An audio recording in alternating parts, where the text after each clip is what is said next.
Hello viewer, the Nameless Scholar here, and welcome back to more Age of Sigmar lore. In this video, I will be covering the Orruk Warclans, the Ironjawz, and the Kruleboyz. I would have also covered the Bone Splitters, had GW not retconned them out of the setting and posted them to the world that was alongside the Beasts of Chaos. With that out of the way, let's cover the greenest, the biggest, and the strongest. The Orruks, or Orcs, love war. Their entire existence revolves around war. It is the sole reason as to why they exist. They worship Gorka Morka, the Ironjawz leaning more towards the Gork, while the Kruleboyz lean more towards Mork side of Gorka Morka. Gorka Morka used to be two gods called Gork and Mork. However, as to reasons we will not speak of, the two merged into one with Gorka Morka. What's the difference between them? Well, Gork is brutal but cunning, while Mork is cunning but brutal. What does this mean? It means that Gork is the orc god of punching your teeth down your throat while you're looking at him. Mork is the god of punching you harder while you aren't looking at him.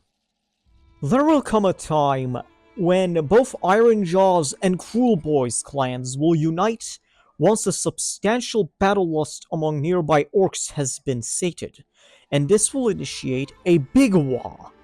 A war is essentially the orc equivalent of a crusade. It's that the only proper way to pronounce it would be to scream it at the top of your lungs in such a way you would blow out your opponent's eardrums. There is also Wa energy, which is what the orcs use to cast their spells. No one aside from them understand how it exactly works. Wa energy doesn't draw from any of the mortal realms, nor are they corrupted by any dark sorcery. This is because the Horde and the Wa energy is one and the same. The more orcs there are in a location, the stronger Wa energy becomes, and the magic becomes more potent.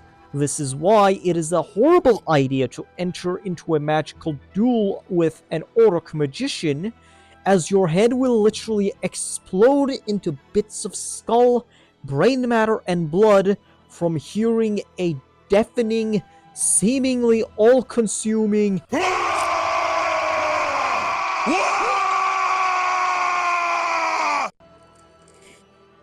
Orcs can be found literally everywhere save Azir, which the scholars have many theories as to how the orcs are as numerous as they are. Some say they reproduce like humans, and I'm telling you with bias, this is a complete myth.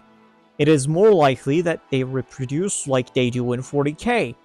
They are essentially fungi, and an in-universe bestiary, Danster's bestiary of Gore, insists on this, that once an orc dies, their corpse breaks down into a greenish-white jelly before deliquescing entirely, and should this process occur somewhere dark, dank, and undisturbed, then barely formed grotesque creatures will crawl out like tadpoles.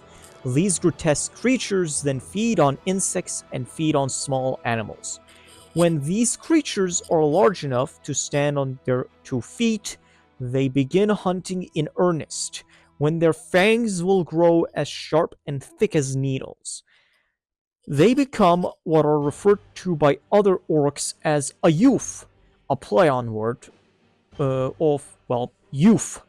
When these youths leave the dark cave they emerged from, they will join the Warclans and accrue the culture of their predecessors' tribe.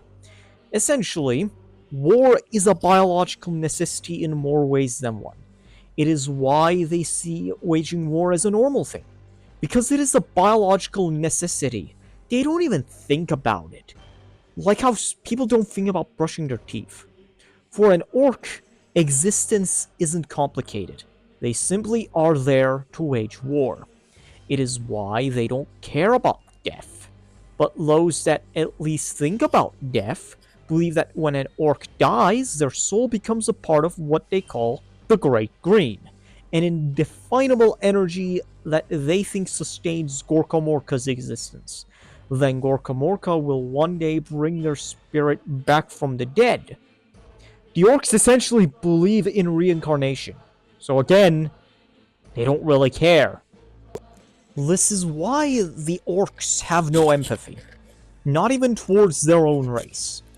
Because when there aren't anyone else in the vicinity to fight, they just fight one another for fun. This also plays into what little philosophy the orcs do have, as their understanding of ethics is simply might makes right. When they fight one another, this decides who's in charge. The one in charge is always the biggest and is referred to as boss.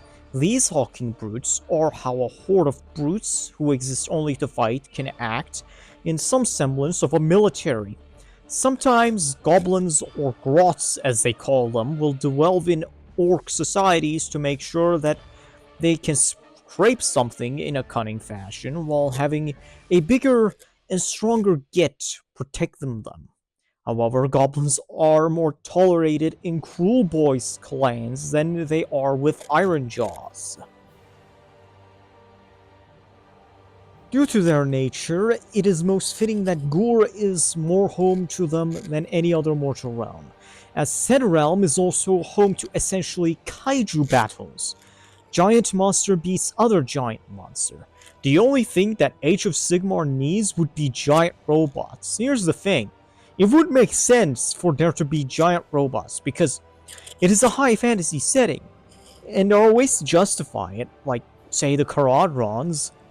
And not only that, we're talking about giant robots. Even chicks dig giant robots. Sorry if I went in a bit of a tangent there. What I'm saying was that in a realm where kaiju battles are the norm, and even the flora, the landmasses, seas, tectonic plates, and the realm itself and its satellites are trying to one-up one another, the orcs thrive off this chaos and add even more to the bloodshed and have the time of their lives. This is because this is the same realm where being eaten alive is a common fate. It is implied that the orcs all originate from Gur, and they migrated to the other realms using the realm gates. However, it is not confirmed, but personally, it is highly likely. On top of this, the Age of Chaos has not helped the realm of beasts one bit, as even there are higher concentrations of marauder tribesmen than they are of warriors of order. Because to survive the realm of trying to kill them, they had to give in to the dark gods. Even the creatures native to the realm were corrupted, which the orcs have seen this as a challenge by the spiky Humies. When Sigmar's Tempest broke on Gur, not much has changed aside from the orcs being overjoyed at the fact that new opponents had come to fight.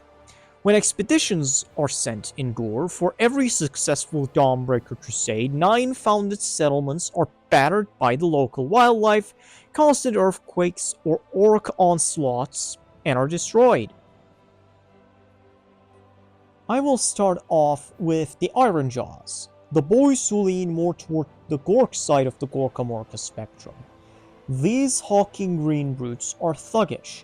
In the bestiaries, they are classified as an entirely different species under the classification of Gorks. They are simple and on to the point. They are beings of action who prefer to bash the skulls of their enemies rather than use the soft pink thing in their skulls for thinking, as they call it. However, this doesn't mean that they are strategically inept. They are never to be underestimated. Otherwise, you are putting yourself in a position where they can turn off their brains and tear you apart with their weapons. No matter what happens, they will sooner or later enter the phase where they will charge headlong into the enemy lines, uncaring of how many of their ranks die. Because the Ironjawz are also very driven, with one purpose in mind: annihilate the enemy at all costs. To the point they will go from one side of the mortal realms to the other just to aid another clan of orcs. If they are too late, they will simply declare a war at a new target and the process begins again. The Ironjawz wield crude but effective weapons and armor. These weapons tend to be blunt, slashy, and their armor sharp and jagged. They don't forge weapons by normal means, nor do they trust goblins to forge weapons for them. Instead, they mold scraps of metal with their bare hands to shape their own armor pieces, which leads the armor to be corroded and in a constant state of disrepair. This bluntness, however, does not mean that the Ironjawz are incapable of innovation, however. Ranging from serrated axes and claws made out of hooks, or at least spikes as sharp as hooks and more, the Ironjawz ride into battle boars referred to as grunters, who weigh about a ton and can ride without tiring for days on end, and are ferocious in battle as the orcs that ride them, which these grunters are also clad in heavy armor, mind you. Meanwhile, the one thing that is bigger than the grunters are the skilled monstrosities known as maw crushers, who relish in the slaughter for the sake of it, like the mega bosses which ride them. The Ironjawz have their own organization and command structure, funnily enough. This is what they use their brain on mainly, that and fighting. A group of boys who gather are called a mob, and when 5 of those mobs unite, they become a fist. And when more than one fist merges, it becomes a brawl. At the head of these brawls is the Mega Boss, who is the biggest, greenest, and the orkiest of them all. Sometimes they are led by weird knob shamans and war chanters. Depending on which mortal realm they are from, every Ironjawz Warclan has its different culture and appearance. Their names tend to be punchy, showy, and brutish. For example, the Bloodgrins clans smear blood of their enemies on their faces in the form of a smile, because they are asking their enemies why they are so serious about an activity the orcs do for fun, and that they live in a Warclan. Then there are Stone Skulls who paint their armor white based off the bones of their enemies, at least before the Necroquake spoiled their fun. There are the Ash Eater Boys of Okshi, the Jade Armored Tree Biters of Verdia, and the Sky Bashes, who are known to salvage Karadron Hulks up in the air for their own weapons and armor. However, the 3 most famous Ironjawz Warclans are the Iron Suns, the Bloodtooths, and the Choppas. The Iron Suns are the biggest Orruk warclan out there, and it originates from Gur. Their armor is a bright yellow, for they love to be seen and show off. The reason for the success the clan has is due to its mega boss, Dakbad Grotkicker, who once used to be just another brute. However, he was also not like the other boys. No. Whereas the other boys charged the enemy from the front, he did something unimaginable. He attacked from the flanks of the enemy. Brilliant! And this way, nearly all of his rivals were chopped and eaten alive by the prey they were hunting. The former mega boss, Gutdruck Fourfist, realized this. When he and the boys were fighting a Mega Gargant, Dakbad quickly darted from where he was hiding to deliver the killing blow. Gutdruck called Dakbad a coward and dared him to not only fight him here and now, but charge headfirst into the next Mega Gargant they hunted. Dakbad refused the former, saying he was too busy feasting, but accepted the latter because he had made plans for this. When the sun rose upon Gur, he led his boys into the chasms near the creature's lair, while Gutdruck and his boys chased after them. They thought that they had reached the Maw Crusher the Mega Gargant was keeping as a pet first. However, upon sounding the wah, the Gargant let out an ear-shrieking scream that blew the eardrums of the nearby boys. The only one unaffected being Dakbad, who jumped on top of the Mega Gargant and watched it eat all of his rivals alive as he laughed. Then he told the remaining that he was now the undisputed megaboss. Because he is also cunning, Dakbad taught the bosses under his subordinates to also be good at the thinking stuff. All of the bosses under him can plan for not just the here and now, but get this, but also the day after. Some can even plan for the day after that! Brilliant! Then there are the Bloodtooths, led by Brocka Skullhorn. They are true nomads, clad in red armor, chucking themselves at one realm gate to the other, always seeking the next fight. They have gung-ho attitude, and are most fond of grunters. No matter how much they write them, they just keep going. This is because, like in 40k, the Orruks think the colors actually have powers, so yes, red does make you go faster in AOS. They also plunge themselves into any realm gate they find for the thrill of it, even though most realm gates are barely stable at best. But it doesn't faze them. Most of the time, they go where they want to go instead of, say, in the middle of a sea of molten brass. Then, of the big three, there are the Choppas, who are defined by their desire to vandalize all other cultures that are around them. From statues of the Pantheon of Order to the Monument of the Dark Gods to the Bone Nexai of Nagash. They tend to wear checkers on their deep blue armor, as it is also a show of rank. They have more Ardboys than Brutes or Gruntas, and make up for their lack of strength with their agenda.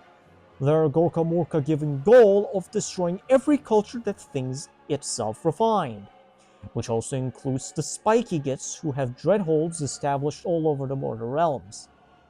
Because of their eccentricity, the Choppa's clans are usually led by a weird knob shaman than a megaboss. Their main leader, Karok, took the skull of his predecessor, Dogrock, after he violently combusted all of a sudden. Now, Karok uses the skull to keep the other boys in check, and that he is the boss. As you can see, the Orruks in Age of Sigmar have their funny moments, but I think it does a much better job than modern 40k at showing how malevolent the Orruks actually are. In 40k, the Orcs don't believe they are doing anything wrong. They are just doing what they exist to do, fighting and winning. Even if the Orcs genuinely believe they are doing nothing wrong, this doesn't change the fact that the Orcs are highly sadistic. They will clobber a Space Marine as much as they will clobber an unarmed child to death, but that is for another video. The units of the Ironjawz, starting with their leaders, comprise of megabosses, war chanters, and weird knobs. The first one keep the others in check by a bit of the old ultra-violence, preferring to fight in the open sky so they can swing their large axes better and get bigger doing so. Some, however, ride on maw crushes, which can take on a magma dwarf, which are the things that fiery slayers often go hunt, and can take on star drakes with ease, you know. The reptiles the Stormcast use as steeds. Now, the downsides of taking a maw crusher is twofold. One, if given half a chance, it will turn on its rider. Two, half the time it stomps its enemies and feasts on their corpses before the war boss can actually swing his weapon at them. However, they can still see them as worth taking. The war chanters are not true shamans. However, ever since Kragnos awoke, they obsessively use anything they can find to imitate the sounds of his hooves, mainly using gork sticks and mork sticks to make a rhythm. If that isn't present, they can rhythmically clobber an opponent to death and move on to the next. If that isn't present, they could simply start bashing their heads against the wall or clanging their fists. Whatever they are doing, it is driving the other boys wild with Wa energy. Then there are weird knobs who use Wa energy to release the Time of Dead Killy magic. These magics cast by the weird knobs is highly unstable and unpredictable, as well as dangerous. It can hurt an enemy, other orc, or both. They're just like the orcs themselves. The brutes are the knobs of the Ironjawz. For those who don't know, a nob is what the Orruk equivalent of a noble is, and I use the word noble very loosely. These boys are hulking, lumbering masses of flesh and metal. They are near 8 feet in height and can wrestle a Gurish steel horn to the ground with ease, for the brutes embody the Ironjawz model perfectly, as even the mega bosses all once used to be brutes. The motto that I'm referring to is violence isn't a solution, it is a question. And the answer is always yes. Because brutes fix their problems by applying force, their weapons are direct, choppers, gore hackers, and these things are abundant. Some wield mighty Sigmars they call gore choppers, which are essentially their solution to large enemies. If that solution doesn't work, and the brutes cannot defeat an enemy, they will just call more boys into battle and hope to overwhelm them with numbers. For numbers are strength too. The reason for this is that a brute will take offense if literally any living being is bigger than it, and will try to prove itself stronger. Then there are the Grunters, which ride giant boars into battle. The Grunters and their rider have a lot in common: bad stench, bad temper, and a desire for violence. They are the cavalry of the Ironjawz, which break enemy lines. The Grunters are almost always on the ride and therefore need a lot of sustenance.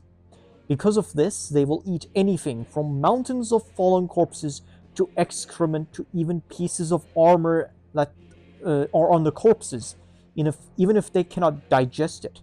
However, the metal they devour comes out from their dungs, and the orcs actually harvest this. And they call it pig iron, which gives the name a whole new meaning. The riders put hunks of metal on them, not only to give them armor, but also to slow them down just enough to use their speed and stubbornness in war, because those things are too hot-headed to ever be tamed, and they put those pieces of metal by nailing them into their flesh, even deep into their bones after enough boys had beaten it senseless. And finally, there are the Ard boys, who make up the bulk of the Ironjawz clans. An Ard boy will claim, assuming that there isn't a brute in earshot, that they are essentially the grots of the Ironjawz, which is why most Ironjawz do not tolerate the gloom spite in the first place. This is why they need a steady diet of fighting to grow bigger and stronger to join the ranks of their brute role models. This, however, should not mean one must underestimate a Ard boy. Quite the opposite, in fact. Doing so will get you clobbered by their clubs, but thanks to the Necroquake, their positions as the grots of the Ironjawz seem to have gone away for now, as the brutes and the bosses constantly seek new Ard boys to replenish their ranks. Now that I stopped recording the Ironjawz, I've realized that this is going to be my longest Age of Sigmar lore video yet, but that's fine. So, that was the Gork side of the spectrum. Now we move on to the Mork side of the spectrum, the Kruleboyz. In essence, the Kruleboyz are what would happen if the Night Lords were orcs. The Kruleboyz are sadistic, sneaky, and use terror tactics, whereas the Night Lords in 40k are brutally honest about the fact that they are evil, unlike the other factions in the setting. The Kruleboyz are not only aware of this, but revel in this fact. They enjoy the suffering they inflict on others in conniving manners. Because of their tendency towards sneakiness, brains over brawn mentality, and highly manipulative natures, some have dubbed the Kruleboyz as Morks, because compared to the Ironjawz, they are lanky, muscular, and rangy, long in the arms and short in the legs. However, their seemingly lack of musculature and underhanded tactics don't necessarily mean that they are weaker than Ironjawz, or may Gorka Morka forgive me for uttering this word, grots. Anyone who makes this claim will find themselves torn from limb with brute force, even if this force comes from the back, and a few days later, the Kruleboyz will also, out of spite and sheer malevolence, will make sure that nothing of you remains, neither your memory nor your name, making it as if though you never ever lived. For the Kruleboyz see no point in civilization. They just see buildings as things that they need to smash. Why? Because screw you, that's why. They cannot create, they can only destroy, which what makes them even more evil than their Ironjawz rivals. Think about it. At least the Ironjawz can put metal into shape with their bare hands to quote-unquote forge armor. And the armor and those weapons are constantly corroded, sure, but the Kruleboyz don't even do that. They steal their weapons and armor, which are almost always practical and not showy. The only thing they quote-unquote create, however, are their scare shields, which are shields that are made out of light metal, plate, sometimes made of hard wood or cured leather. The reason why their equipment is not showy is that any Kruleboy who shows off his stuff is asking for it to be stolen. The Kruleboyz laugh at the concept of honor and claim that a fair fight is for losers. Because of this, they will never fight an enemy that is stronger than them. That is a good thing to have the overwhelming force over a crippled enemy so they can easily kill them for the fun of it. To the point, just to increase the agony of their enemies, they put poison on the tip of their weapons. They use smaller war parties to ambush entire Dawnbringer crusades, hordes of undead or chaos warbands, and surround them with the entire Kruleboyz Wa. Sometimes they predict and plan days, even weeks ahead of a Sigmarite settlement being established in certain areas and plant accordingly in such a way. By the time the Yumi settle, the Kruleboyz spring from their hidey holes and leave nothing of the settlement, making sure no rock stands on top of one another. The Kruleboyz don't create not only because they can only destroy, but because they see things like Sigmarite strongholds and Chaos Dreadholds as stupid, because they stick out like a sore thumb for the Murky Boys to smash them. Their homes tend to be dense swamps where they eat, amphibians. Which is why a lot of people in the realm speculate that these Orruks are an evolution to survive swampy areas, especially due to their semi-aquatic nature and the fact that they have a slick oil upon their skin that makes their bodies as slippery as they are. For weapons, the Kruleboyz prefer spiky weapons such as daggers, spears, and bolts, as well as dipping the tips of these things in poison. They are also known to use traps such as spike pits, smelly mud, quicksand, and nets to ensnare opponents. And they have two ways of weakening opponents. The first being to attack when the army garrison to the settlement leaves for a Dawnbringer crusade or such, or whether it's the Sigmarite stronghold, a Chaos Dreadhold, or the necropolises that belong to the Ossiarch Empire. The second way is to wait until an enemy weakens them, and then they swoop in to destroy both, getting the spoils of war all to themselves. In the clans of the Kruleboyz, the large-scale decisions are not only made by their killer bosses, but also their shamans called the Swamp Cullers. These are the Kruleboyz wise men fulfilling the roles of geomancer and advisor. They are attuned with nature, but this attunement is not a noble one.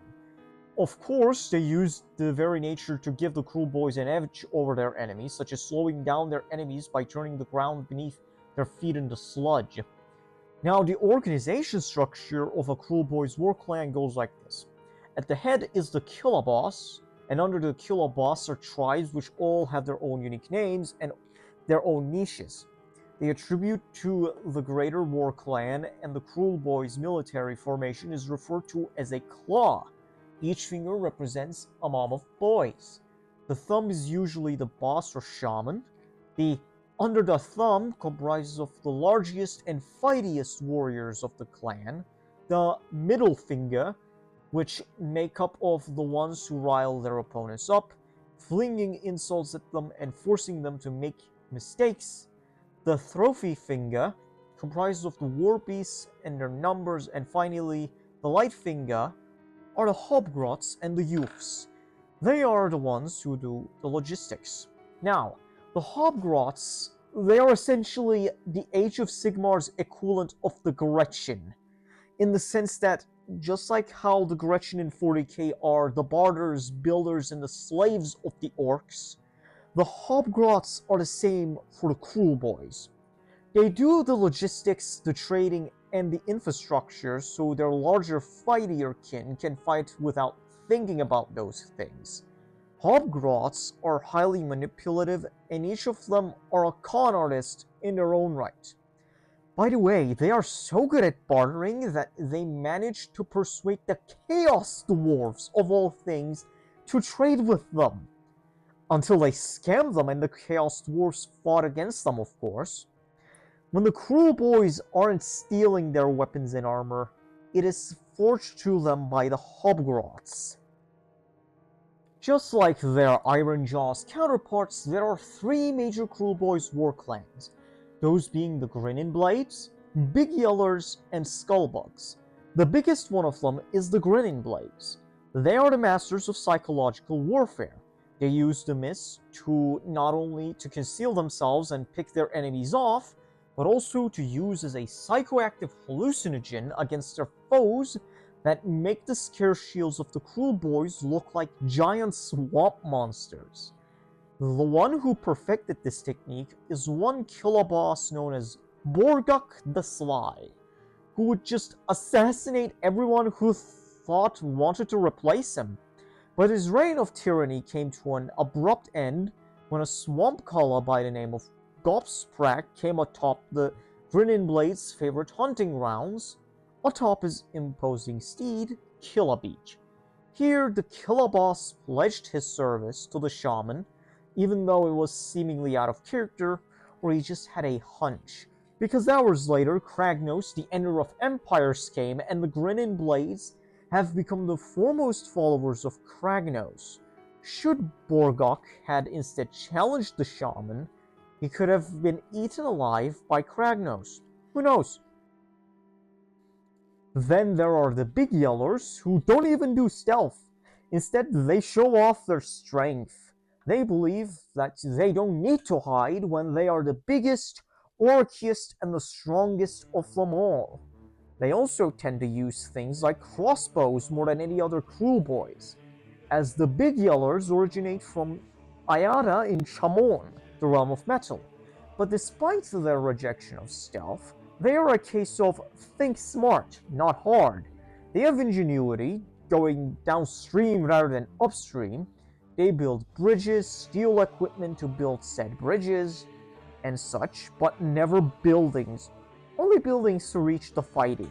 And when they do build it, it is your run-of-the-mill orc construction made of scrap, i.e., it is in a constant state of disrepair, and if the raw energy is low enough, it will simply collapse like a castle built upon sand.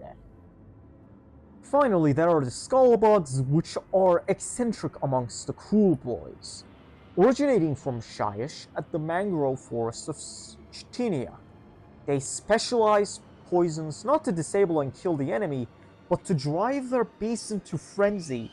Instead of running away from the Megapedes, Mork Skeeters, and the Rhinox Beetles, they actually colonized this place during the Age of Myth, and their squatters' rights was established during the Age of Chaos when they had fully tamed the forest. They are so ingrained with the creepy crawlies that their eyes are pitch black, like creatures living in absolute darkness. This stems from their traditions and rites of passage. A Kruleboy youth must first bite a deathcrawler beetle using his teeth, suck the poison out of it, and then spit it out into a clay bowl, then spend the next few days in a coma. Because of this, the Spiderfang Grots see them as kindred spirits, but the Moruks don't care because 1. They are Grots, 2. Spiders are arthropods, not bugs. Due to their eccentric nature, they are shunned by their other Kruleboyz, and non-greenskins have legends about them. Some say that if you punch them hard enough, they will vomit out beetles, and some say that instead of the usual thick, dark green Orruk blood, they bleed a black ichor. The bulk of any Kruleboyz army are the Gut Rippers, who are the grunts in the majority. They don't use choppy or bashy weapons like their bloodthirsty Ironjawz kin. They use sticky stabby weapons coated with poison that will draw out the enemy's death as much as possible before they once again deliver the killing blow.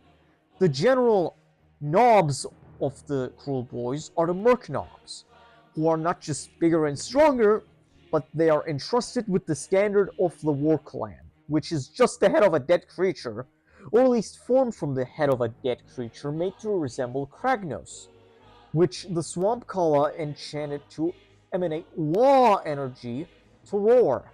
This is thought to emulate the Ender of Empires himself. This can scare opponents as much as it empowers nearby Kruleboyz. Then there are the Manskewer Boltboyz, whom are not made but born. Youths who become Manskewer Boltboyz would hunt bugs not to eat them but to use them as targeting practices. And it pays off, because when a Manskewer Boltboy misses, it misses on purpose because it is playing with its food. They either go for the head, and if it bounces off the helmet, they believe that it will at least disorient them enough for the Gut Rippers to finish them off. Or they will cripple the enemy the first time, and then the next shot they will kill them. Then there is the Beastkewer Killbow, which was made so that the Boltboyz could do the exact same thing they do to the infantry enemies, to the beasts and the cavalry. Then there are the Hobgrots, who join the battle, which make up for their physical weakness with a razor-sharp cunning. They use their own language, and their organization resembles a human chain of command than that of an Orruk one. They love to bully the lower-ranked Grots, but when their bigger, stronger Morok brothers force them to join their war, they are all equally worthless and equally grotty. There are some breakup bosses that ride upon Troggoths, who are just trolls. They are dim-witted, regenerate at an alarming rate, and they will fight anything that is near them should they get injured. The breakup boss is essentially he just climbs on top of a Troggoth, pokes it with a stick, and watches the idiots in front of it take the brunt and gets very entertained by it.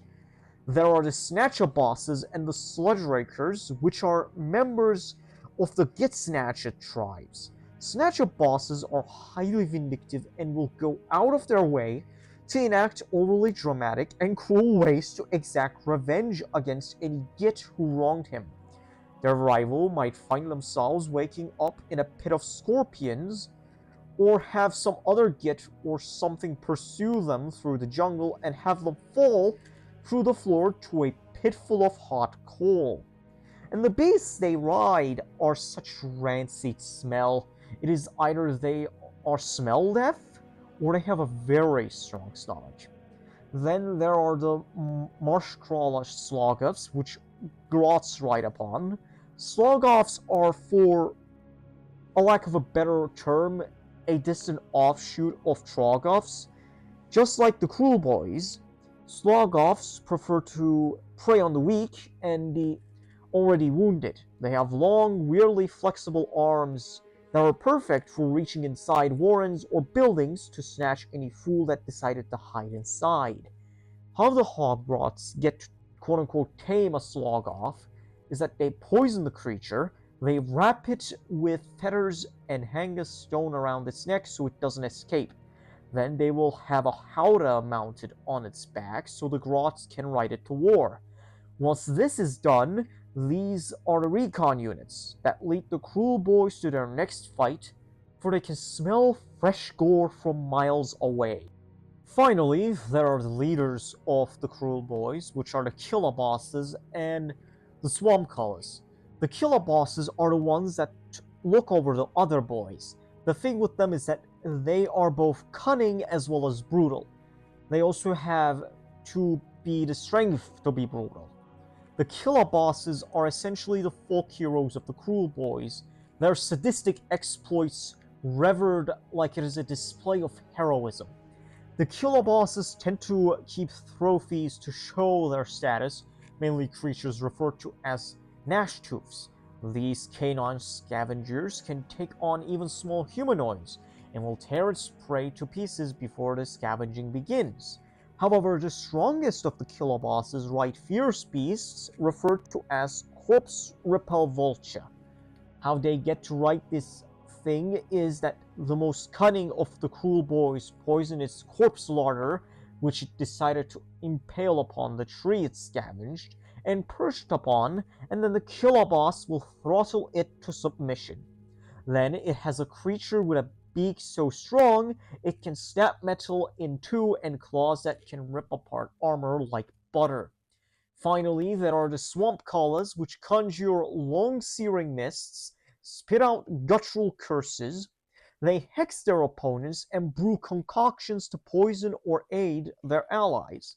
They can never they can even concoct acid and throw them upon their enemies, and watch them melt into a fleshy black sludge as they scream in agony, and the other Orruks attest that when a swamp color conjures a mist, they are conjuring the rancid breath of Mork himself. With that, this is going to be the end of the Orruk Warclans lore. Sorry, Bone Splitters, you get to be in Old World because GW said so. I am the Nameless Scholar, and remember to be both brutal and cunning.